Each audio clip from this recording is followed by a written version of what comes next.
بسم اللہ الرحمن الرحیم۔ کتاب الطہارت، یہ کتاب پاکی کے بیان میں ہے۔ کتاب الطہارہ خبر ہے، اس کا مبتدا محذوف ہے جو کہ ھذا ہے، اصل میں ہے ھذا کتاب الطہارت، یہ کتاب الطہارت ہے۔ کتاب الطہارہ یہ خبر ہے، اس کا مبتدا محذوف ہے جو کہ ھذا ہے، اصل میں ہے ھذا کتاب الطہارت، یہ کتاب الطہارت ہے۔ قال اللہ تعالی، اللہ تعالیٰ نے فرمایا، یا ایھا الذین آمنوا، اے ایمان والو، اذا قمتم الی الصلاۃ، جب تم نماز کے لیے کھڑے ہو یعنی کھڑے ہونے کا ارادہ کرو، فاغسلوا، پس دھوو، وجوہکم، اپنے چہروں کو، وایدیکم، اور اپنے ہاتھوں کو، الی المرافق، کوہنیوں سمیت، وامسحوا، اور مسح کرو، برؤوسکم، اپنے سروں کا، وارجلکم، اور دھوو اپنے پاؤں، الی الکعبین، ٹخنوں تک۔ مصنف وضو کے فرائض بیان کرنے سے پہلے آیت مبارکہ لائے ہیں تاکہ برکت حاصل ہو جائے۔ مصنف وضو کے فرائض بیان کرنے سے پہلے ایک آیت مبارکہ لائے ہیں تاکہ برکت حاصل ہو جائے، نیز باعتبار مرتبہ کے، چونکہ دلیل پہلے ہوتی ہے اسی وجہ سے پہلے دلیل ذکر کی اور اس کے بعد پھر دعویٰ ذکر کیا وضو کے فرض ہونے کا۔ ففرض الطہارت، پس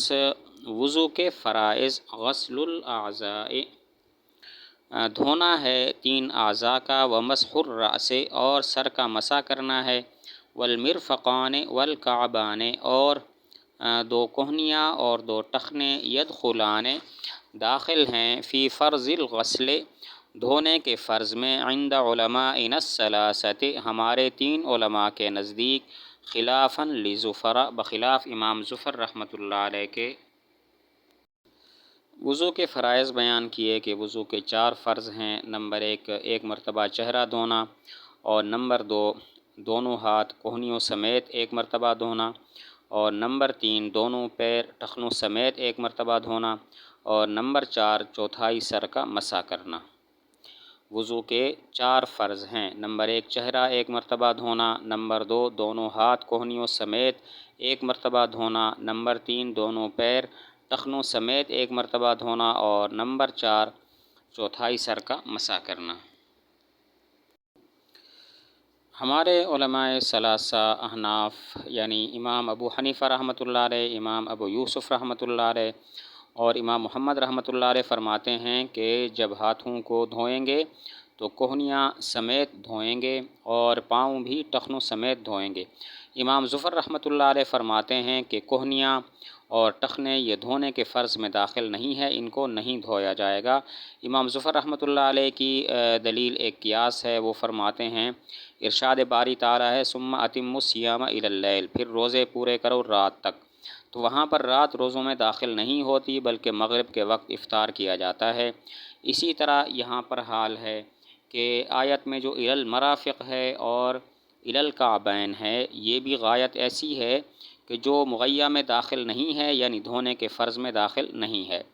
امام ظفر رحمۃ اللہ علیہ کی دلیل ایک قیاس ہے، وہ روزے پر قیاس کرتے ہیں، فرماتے ہیں آیت ہے ثم اتموا الصیام الی اللیل، پھر روزے پورے کرو رات تک، وہاں پر اللیل جو غایت ہے صوم میں داخل نہیں ہے، افطار کیا جاتا ہے مغرب کے وقت، نہ کہ رات تک اس کو کھینچا جاتا ہے۔ اسی طرح آیت میں جو الی المرافق ہے اور الی الکعبین ہے، یہاں پر غایت مغیّہ میں داخل نہیں ہوگی، دھونے کے فرض میں کوہنیاں اور ٹخنے داخل نہیں ہوں گے۔ لیکن ہمارے ائمہ ثلاثہ جواب یہ دیتے ہیں کہ الی المرافق اور الی الکعبین والی جو غایت ہے یہ غایت اسقاط ہے۔ اس کی وضاحت یہ ہے کہ ید کا اطلاق تو پھر ہاتھوں کی انگلیوں سے لے کر بغل تک ہوتا ہے، اور رجل کا اطلاق، پاؤں کا اطلاق انگلیوں سے لے کر ران تک ہوتا ہے، تو الی المرافق فرمایا اور الی الکعبین فرمایا تاکہ کوہنیوں کے بعد والا حصہ بغلوں تک وہ ساقط ہو جائے، اسی طرح ٹخنوں کے بعد والا حصہ ران تک وہ ساقط ہو جائے، اور جو غایت اسقاط ہوتی ہے وہ اپنے مغیّہ میں داخل ہوتی ہے، لہذا یہ ٹخنے اور یہ کوہنیاں دھونے کے فرض میں داخل ہوں گی، بخلاف ثم اتموا الصیام الی اللیل کے کہ وہاں پر الی اللیل جو غایت ہے وہ غایت امتداد ہے۔ اس کی وضاحت یہ ہے کہ صوم کہتے ہیں مطلق رکنے کو، کھانا پینا وغیرہ ان چیزوں سے رکنا، اور یہ تو 1 سیکنڈ کے لیے بھی ہو سکتا ہے۔ تو الی اللیل فرمایا تاکہ معلوم ہو جائے کہ روزہ صرف ایک گھڑی ایک ساتھ رکنے کا نام نہیں ہے، بلکہ غروب آفتاب تک ہے۔ تو یہ غایت امتداد ہے، لمبا کرنے والی غایت ہے، اور جو غایت امتداد ہوتی ہے وہ اپنے مغیّہ میں داخل نہیں ہوتی، اسی وجہ سے جو الی اللیل ہے رات، وہ روزے کے فرض میں داخل نہیں ہوگی۔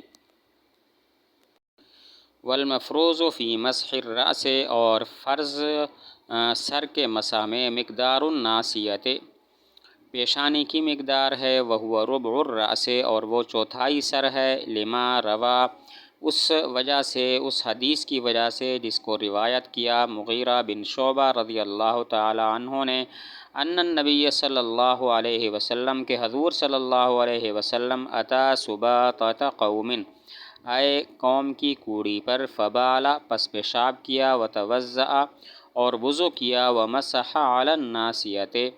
اور مسح کیا پیشانی کی مقدار پر، وخفیہ، اور اپنے دونوں موزوں پر۔ سر کا مسح جو فرض ہے وہ چوتھائی سر ہے، مقدار ناسیہ پیشانی کی مقدار یعنی چوتھائی سر ہے، اور اس کی دلیل یہ ہے کہ مغیرہ بن شعبہ رضی اللہ تعالیٰ عنہ فرماتے ہیں حضور صلی اللہ علیہ وسلم قوم کے کوڑا پھینکنے کی جگہ پر آئے، پیشاب کیا، وضو کیا، اور ومسح علی الناسیۃ وخفیہ، اور پیشانی پر اور موزوں پر مسح کیا۔ اس سے معلوم ہوا کہ جو مسح کی فرض مقدار ہے وہ چوتھائی سر ہے۔ اب یہاں پر سوال ہوتا ہے کہ کتاب اللہ میں وامسحوا برؤوسکم ہے، وہاں پر تو مطلقاً سر کے مسح کا ذکر ہے، جبکہ اس حدیث میں چوتھائی سر کا بیان کیا گیا ہے، اور یہ حدیث خبر واحد ہے، اور خبر واحد کے ذریعے کتاب اللہ کے مطلق کو مقید نہیں کیا جاتا۔ سوال ہوتا ہے قرآن مجید کتاب اللہ میں وامسحوا برؤوسکم مطلق ہے، مطلق سر کا مسح کا ذکر ہے، اور اس حدیث میں قید ہے کہ چوتھائی سر کا مسح کیا، پیشانی کی مقدار چوتھائی سر کا مسح کیا، جبکہ مطلق کو، کتاب اللہ کے مطلق کو مقید کرنا خبر واحد کے ذریعے جائز نہیں ہوتا۔ تو جواب یہ ہے کہ ہم نے کتاب اللہ کے مطلق کو مقید نہیں کیا، بلکہ بات یہ ہے کہ کتاب اللہ میں اجمال ہے، وامسحوا برؤوسکم، اس میں اجمال ہے کہ سر کا کتنا مسح کیا جائے، پورے سر کا مسح کیا جائے یا بعض سر کا مسح کیا جائے، اور اس حدیث میں اس اجمال کی تفصیل ہے۔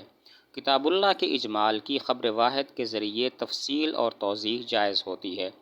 جواب یہ ہے ہم نے کتاب اللہ کے مطلق کو مقید نہیں کیا، بات یہ ہے کہ کتاب اللہ میں اجمال ہے، وامسحوا برؤوسکم، اپنے سروں کا مسح کرو، نہیں بتایا گیا کہ پورے سر کا مسح کرو یا بعض سر کا مسح کرو، اور حدیث خبر واحد کے ذریعے